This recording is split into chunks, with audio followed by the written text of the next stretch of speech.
Class 11 এর nutrition ক্লাসে আজ আমি যে বিষয় নিয়ে পড়াবো সেটা হলো ওয়াটার ব্যালেন্স বা জলসাম্য। Water is the most abundant constituent of the body.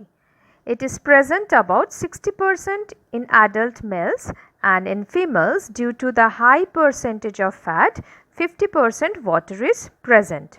Water is the constituent which makes life possible. তাহলে দেখো এখানে কি বলছে, জল হলো একটা সবথেকে একটা গুরুত্বপূর্ণ একটা অংশ আমাদের দেহের মধ্যে যেটা থাকে। আর এই জলের যে পরিমাণ, অ্যাডাল্ট যে মেল পারসন তাদের দেহে জলের মোটামুটি পরিমাণ থাকে 60%, এবং ফিমেলদের দেহের মধ্যে সেই পরিমাণটা থাকে 50%। তার প্রধান কারণ হচ্ছে যে ফিমেলদের শরীরে ফ্যাট কন্টেন্টটা বেশি থাকে। আর জল ছাড়া কিন্তু কখনোই আমরা জীবনের কথা ভাবতে পারি না, এটা তো আমরা জানি। যেরকম আমাদের নিঃশ্বাস প্রশ্বাস নেওয়া হয় বা প্রাণ ধারণের জন্য অক্সিজেন প্রয়োজন হয়, এবং অক্সিজেনের পরেই যদি কারোর স্থান থাকে সেটা হলো আমাদের জল। আর এই জন্যই জলের আর একটা নাম কি, জীবন। এটা তো আমরা জানি, ছোট্ট থেকে আমরা এটা পড়ে আসছি। আর এই জল ছাড়া কিন্তু কোনো প্রাণী বাঁচতে পারে না। জল প্রোটোপ্লাজমের একটা খুব ইম্পর্ট্যান্ট একটা গঠন, এবং শারীরবৃত্তীয় বিভিন্ন রকম যত রকম ফিজিওলজিক্যাল ফাংশনস রয়েছে তার মধ্যে যত রকম ওয়াটার কিন্তু একটা খুব গুরুত্বপূর্ণ একটা ভূমিকা পালন করে থাকে। এই যত রকমের শারীরবৃত্তীয় কার্যাবলীগুলো বা ফিজিওলজিক্যাল যে ফাংশনসগুলো রয়েছে সেগুলো প্রপারলি যাতে চালনা করা যায়, তার জন্য water plays very important role. এবারে আমরা এখানে একটু দেখব ডিস্ট্রিবিউশন অফ ওয়াটার। হ্যাঁ, আমাদের শরীরের মধ্যে বিভিন্ন যে অংশে জল আছে সেটা কোথায় কতটা জল রয়েছে সেটা আমরা একটু দেখে নেব।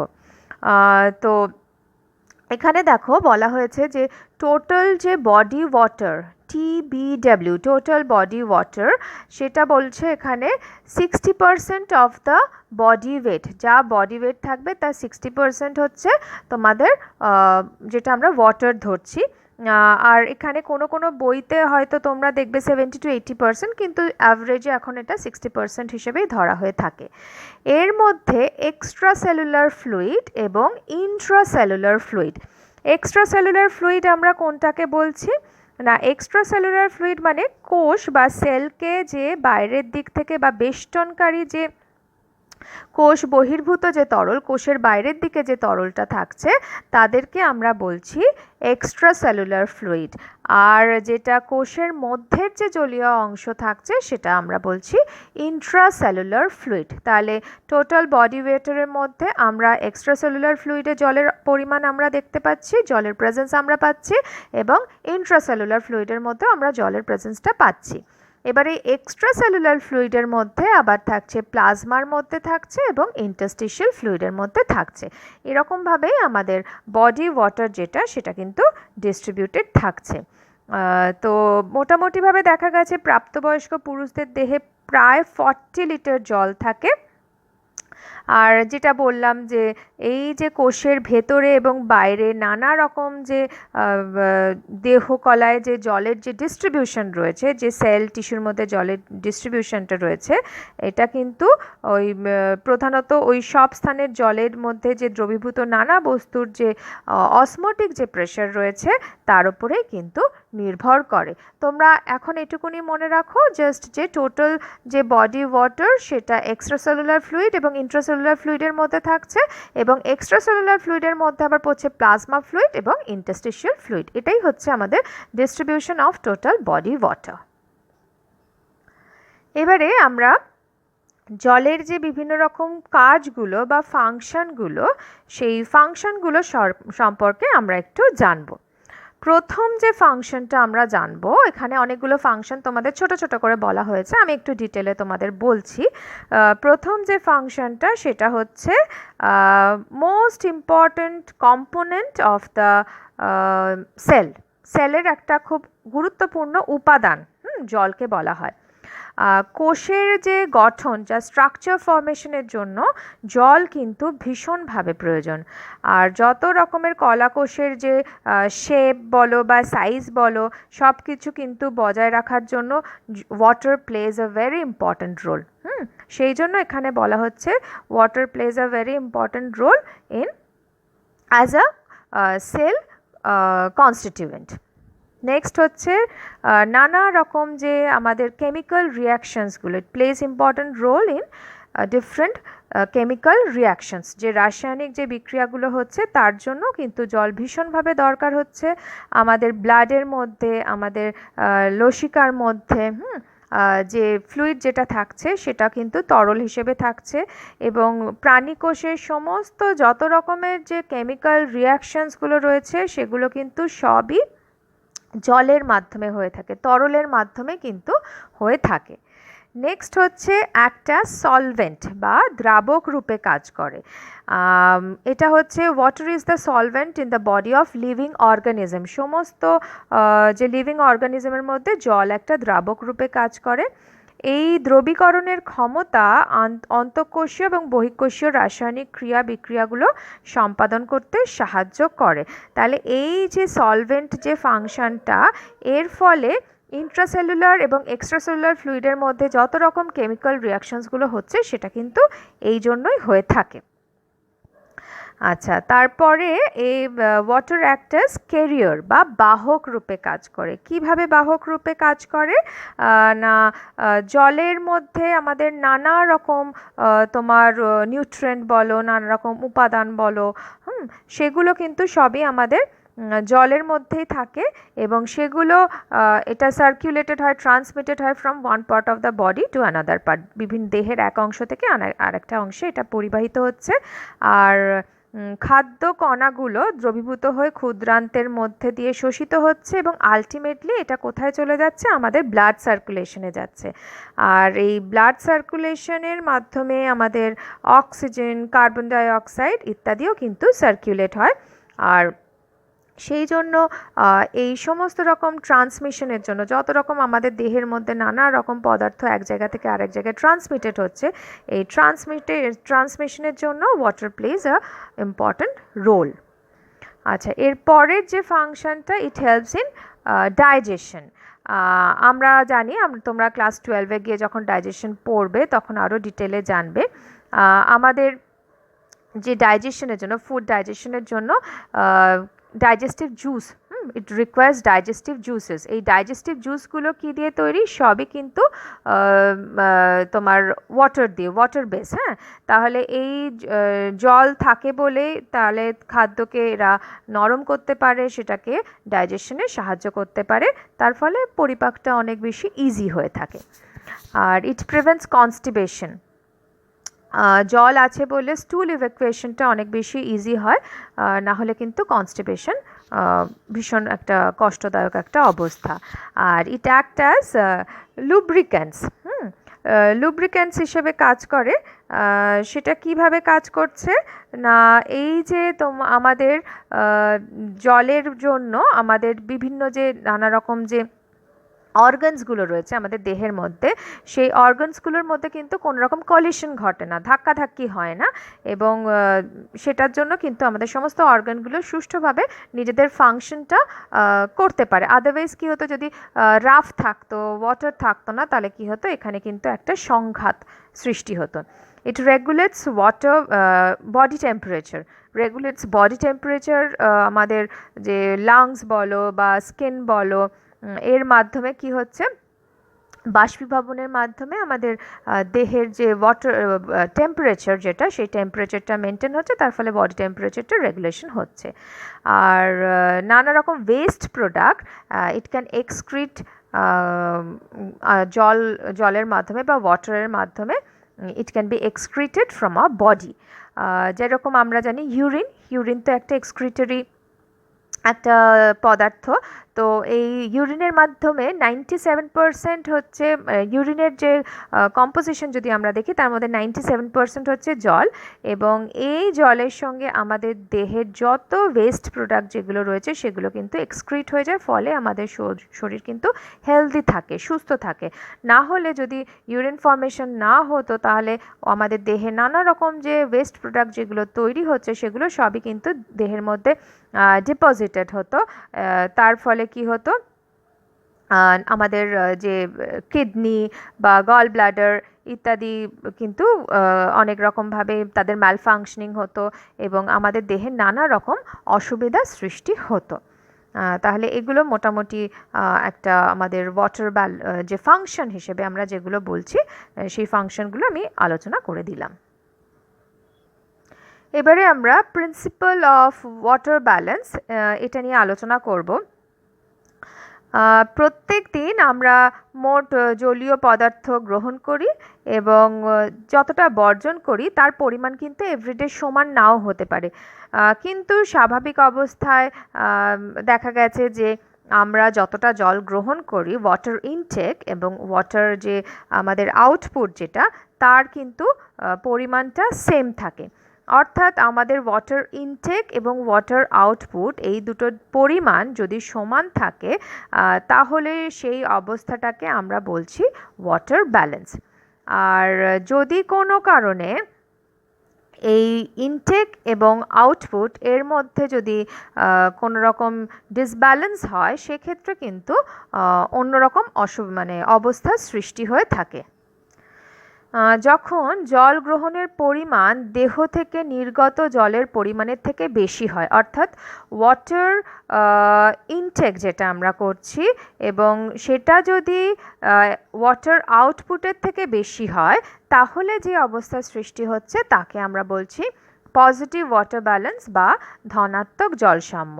আর এই ধরনের যে অবস্থা সেটা মোটামুটি গ্রোয়িং স্টেজে, প্রেগন্যান্সি পিরিয়ডে বা কনভালেসেন্ট পিরিয়ডে বা স্টারভেশনের সময় এই ধরনের ওয়াটার ব্যালেন্সটা দেখা দেয়। আবার যদি জল গ্রহণের চেয়ে জলের এক্সক্রিশন মানে ইনটেকের থেকে আউটপুট যদি বেশি হয় সেক্ষেত্রে যে অবস্থার সৃষ্টি হচ্ছে তাকে আমরা বলছি নেগেটিভ ওয়াটার ব্যালেন্স।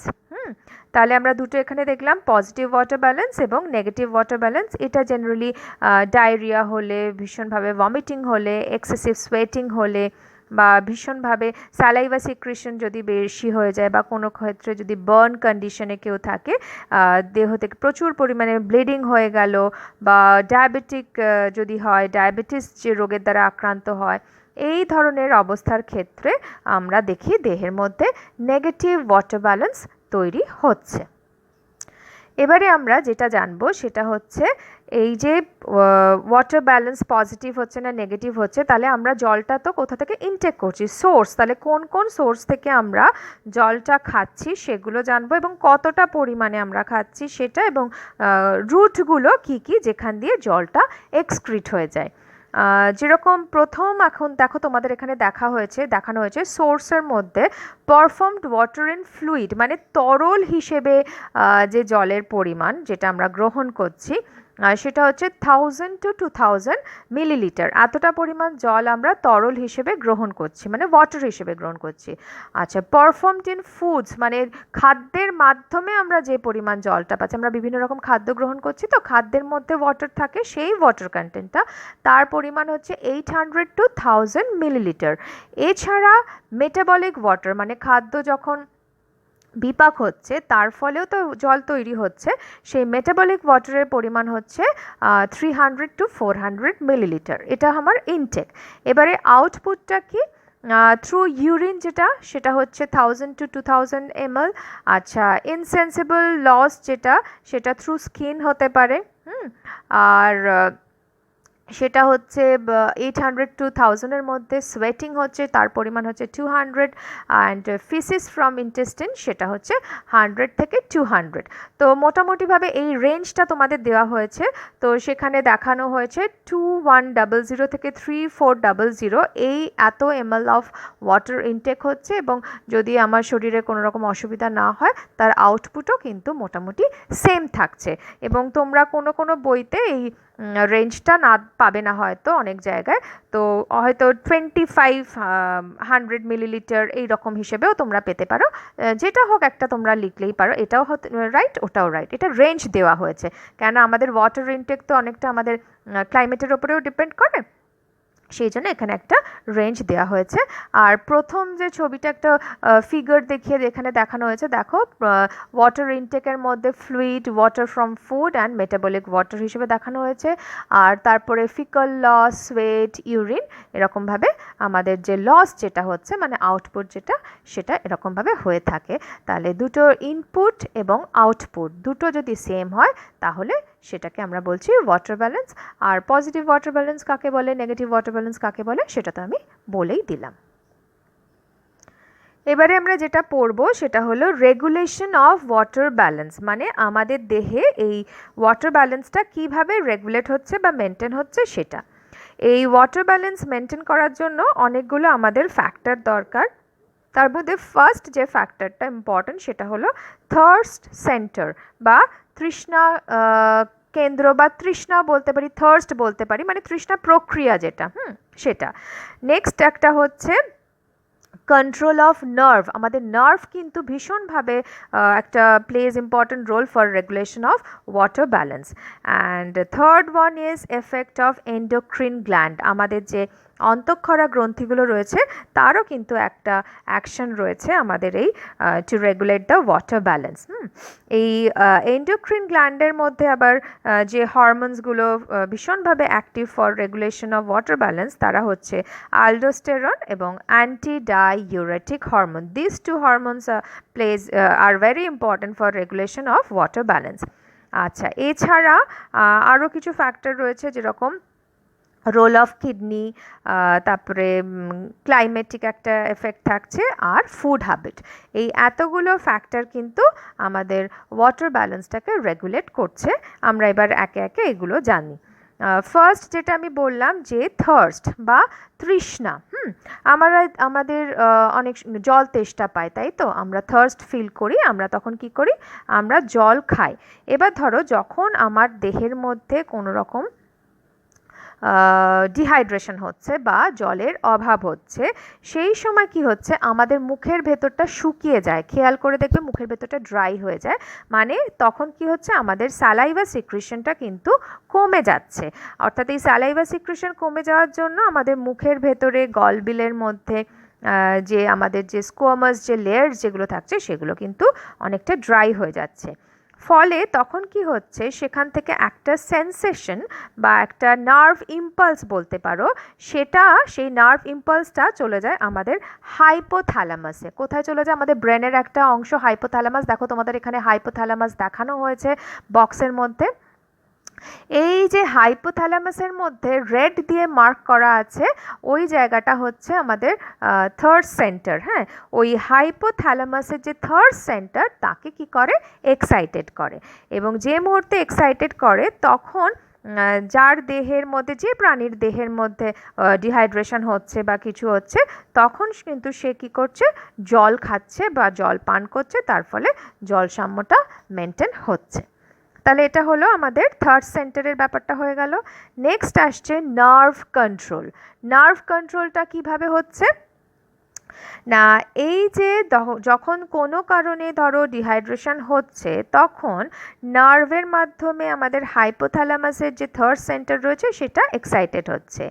তাছাড়া কি হচ্ছে, ওই যে আমাদের যে থার্ড সেন্টারটা এক্সাইটেড হচ্ছে, ওখানে একটা অসমো রিসেপ্টর থাকে। সেই অসমো রিসেপ্টর কি হচ্ছে, আমাদের নার্ভ ইম্পালসটাকে কোথায় নিয়ে যায়, পিটিউটারি গ্ল্যান্ডে, পিটিউটারি গ্ল্যান্ডের একদম পস্টেরিয়র পার্টে।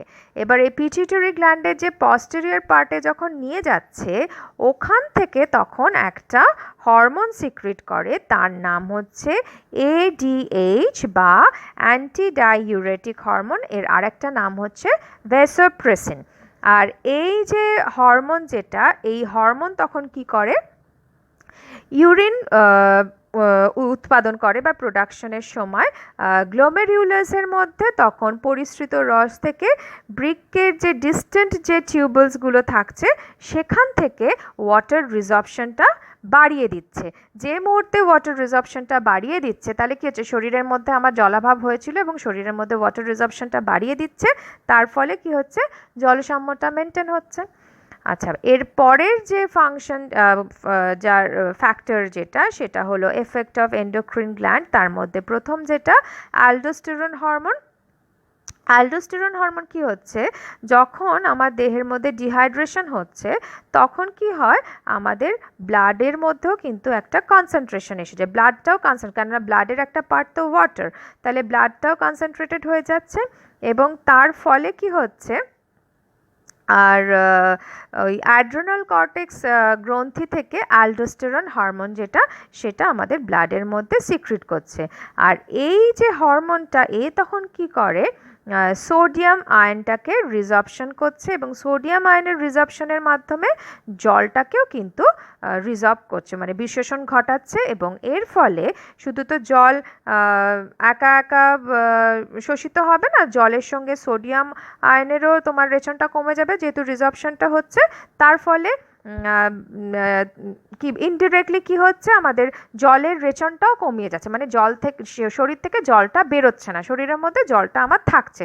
তার ফলে যে ডিহাইড্রেশনটা যেটা হয়েছিল সেটা অনেকটা কমে যাবে। আর অ্যান্টিডাইউরেটিক হরমোন যেটা বলছে, সেটা হচ্ছে দেহের মধ্যে যদি জলের পরিমাণ বাড়ে তখন কি হয়, এডিএইচ ক্ষরণটা তখন কমে যায়, আবার জলের পরিমাণ যখন কমে যায় তখন এডিএইচের হরমোনের পরিমাণের ক্ষরণটা বেড়ে যায়, মানে জাস্ট অপোজিট, জল কমলে এডিএইচের ক্ষরণ বাড়ে আর জল বাড়লে এডিএইচের ক্ষরণটা কমে, জাস্ট অপোজিট।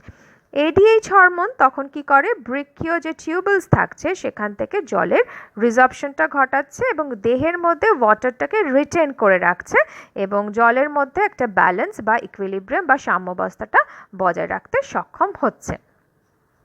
আচ্ছা, এর পরের যে ফাংশন সেটা হলো আমাদের কিডনি, রোল অফ কিডনি। এর মধ্যে জলের পরিমাণ যদি আমাদের বেশি হয় তাহলে কি হবে, আমাদের ইউরিন প্রোডাকশনটাও বেশি হবে, জল বেশি পরিমাণ বাড়লে ইউরিন প্রোডাকশন বেশি হবে এবং জলের পরিমাণ কমলে তখন ইউরিন প্রোডাকশন কমবে, একই ব্যাপার। কোনো কারণে যদি আমাদের এই কিডনির ম্যাল ফাংশনিং হচ্ছে বা কিডনির কার্যকারিতা কোনো রকমভাবে কমে যাচ্ছে, তখন কি হচ্ছে, জলটা শরীর থেকে বেরোতে পারছে না থ্রু ইউরিন, তখন সেই এক্সট্রা জলটা উইল বি কি হবে, deposited in our body, written হবে, ওয়াটারটা রিটেন হবে আমাদের শরীরের মধ্যে এবং তখন শরীরটা কি হয়, ফুলে যাচ্ছে, হাত পা ফুলে যায়, মুখ ফুলে যায়, এই কন্ডিশনটাকে বলা হচ্ছে ইডিমা বা শোথ রোগ। আর এই জলসাম্য মেনটেন করার জন্য এডিএইচ কি করে, আমাদের বৃক্ককে কিন্তু ভীষণভাবে সাহায্য করে। আর এডিএইচ হরমোন আমাদের নেফ্রনের যে ডিস্টেন্ট যে টিউবুলস যেগুলো রয়েছে সেখানে কাজ করে। তবে এই হরমোনটা যারা ডায়াবেটিক পেশেন্ট তাদের ক্ষেত্রে, যারা অর্থাৎ ডায়াবেটিস মেলাইটাস না, ডায়াবেটিস ইনসিপিডাস, ডায়াবেটিস দু ধরনের আছে, একটা ডায়াবেটিস মেলাইটাস, একটা ডায়াবেটিস ইনসিপিডাস। এই ডায়াবেটিস ইনসিপিডাসে যারা ভোগে তাদের দেহের মধ্যে এটা ক্ষরিত হচ্ছে এই হরমোন, বহুমূত্র রোগীর ক্ষেত্রে, অর্থাৎ যারা ডায়াবেটিস ইনসিপিডাসে আক্রান্ত হচ্ছে তাদের দেহে এটা ক্ষরিত হয় না। আচ্ছা, আর একটা হচ্ছে প্রোস্টাগ্ল্যান্ডিন নামক হরমোন, এডিএইচ হরমোনের ক্রিয়াকে নিয়ন্ত্রণ করে আর এটাও কিন্তু আমাদের ইনডিরেক্টলি আমাদের জলসাম্য নিয়ন্ত্রণ করতে সাহায্য করে। আর ওয়েদারের মধ্যে যদি আবহাওয়া ভীষণভাবে উষ্ণ থাকে, আর্দ্রতা হ্রাস পায়, হ্রাস বৃদ্ধির সঙ্গে আমাদের চার্ম, যে স্কিন যেটা বা এবং শ্বাসক্রিয়ার মাধ্যমে দেহ থেকে জল নির্গমনের মধ্যে আমরা অনেকটা ডিফারেন্স আমরা দেখতে পাই। আর ফুড হ্যাবিটস বা খাদ্য ব্যবস্থার মধ্যে খাদ্যের ওপরে কিন্তু ওয়াটার ব্যালেন্স অনেকটাই ডিপেন্ডেন্ট। যদি খুব বেশি ফ্যাট কন্টেনিং ফুড খাওয়া হয় সেক্ষেত্রে আমাদের দেহের মধ্যে নেগেটিভ ওয়াটার ব্যালেন্স ঘটে। আবার যদি খুব বেশি কার্বোহাইড্রেট বা সুগার কন্টেনিং ফুড, আমরা মেনলি কার্বোহাইড্রেট কন্টেনিং ফুড খাই, সেক্ষেত্রে পজিটিভ ওয়াটার ব্যালেন্স আমরা দেখব। আর এছাড়া দেহ থেকে সোডিয়াম এক্সক্রিশনের পরিমাণ যদি বৃদ্ধি পায় তাহলে কিন্তু আমাদের জলের এক্সক্রিশনটাও বাড়তে থাকে। এটা হলো তাহলে আমাদের মোটামুটি কিভাবে ওয়াটার ব্যালেন্সটা রেগুলেট হচ্ছে সেটা আমরা এখানে জানলাম। আর এর মধ্যে আমরা আরও দুটো ছোট্ট জিনিস আমরা পড়ে নেব। সেটা হচ্ছে ডিহাইড্রেশন। ডিহাইড্রেশন হচ্ছে শরীরে জলের অভাব ঘটলে আমাদের যে এক্সট্রা সেলুলার ফ্লুইড যেটা থাকছে সেটা অনেক বেশি কনসেন্ট্রেটেড হয়ে যায়, ফলে আমাদের কোষের ভেতর থেকে জল বাইরে চলে আসার জন্য কোষগুলো কি হচ্ছে তখন জলহীন বা ড্রাই হয়ে যাচ্ছে। আর জেনারেলি ডায়রিয়া, ভীষণভাবে ভমিটিং হচ্ছে, খুব গরম যেখানে আমরা জল গ্রহণ করছি না, বেশি লবণ, এই এই ধরনের যে হচ্ছে তখন কিন্তু আমাদের দেহের মধ্যে এই ধরনের ডিহাইড্রেশন দেখা দিতে পারে। আর যখন ডিহাইড্রেশন হচ্ছে তখন প্রচণ্ড থার্স্টটা বেড়ে যাচ্ছে। আমাদের যে রক্তরস, কোষ বহির্ভূত যে রস, কোষ অভ্যন্তরস্থ যে রসের যে গাঢ়ত্ব বৃদ্ধি পাচ্ছে এবং তার ফলে কি হয় বডি যে টেম্পারেচার যেটা সেটা বেড়ে যায়। আমরা কিন্তু আগেই পড়েছি water plays an important role for regulation of body temperature. তাহলে যদি জলের পরিমাণটা কমে যায় তাহলে কিন্তু বডির যে টেম্পারেচার সেটা বৃদ্ধি পাবে এবং এই সময় রক্তচাপটাও হ্রাস পায় এবং রক্ত যে ব্লাড সার্কুলেশন যেটা সেখানেও কিন্তু ব্যাঘাত ঘটতে পারে। এছাড়া আমাদের স্কিন ভীষণ ড্রাই হয়ে যায়, ইউরিনেশন কমে যায়, প্রোটিনের মধ্যে যে নাইট্রোজেন তার পরিমাণটা বেড়ে যায়, দেহের মধ্যে অ্যাসিডিটির সৃষ্টি হয়, অ্যাসিডিক ভাব এসে যায়।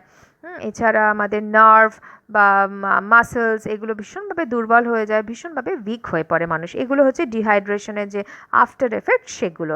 এছাড়া আর একটা ওয়াটার ইনটক্সিকেশন হয়ে থাকে, সেটা হচ্ছে কোনো কারণে যদি অজৈব লবণের পরিমাণ ঠিক মতন না মানে কমে যায় বা ঠিক মতন না বেড়ে শুধুমাত্র জলের পরিমাণ অতিরিক্ত হয়ে যায় বা দেহের মধ্যে প্রবেশ করে, তাহলে কি হয় আমাদের যে এক্সট্রা সেলুলার যে ফ্লুইড সেটা অনেক বেশি ডাইলিউট হয়ে যায় এবং যার ফলে কোষের মধ্যে তখন বেশি জল ঢুকে পড়ছে এবং এই যে তোমার এক্সেসিভ যে জল আমার কোষের মধ্যে ঢুকে যাচ্ছে, জলাধিক্য হচ্ছে, তার উপসর্গ কিছু দেখা যায় এবং দেহের তাপমাত্রা কমে যাচ্ছে এবং মাসেল ভীষণ কী হচ্ছে কনভালশন হচ্ছে, রোগীর চলাচল করাটা ভীষণ চালচলনে ভীষণ অস্বাভাবিকতা দেখা দিচ্ছে, হৃৎপিণ্ডের অস্বাভাবিকতা দেখা দিচ্ছে ইত্যাদি এই ধরনের সমস্যাগুলো দেখা দেয় এবং খুব সিরিয়াস কন্ডিশনে অনেক সময় রোগীর মৃত্যুও ঘটতে পারে।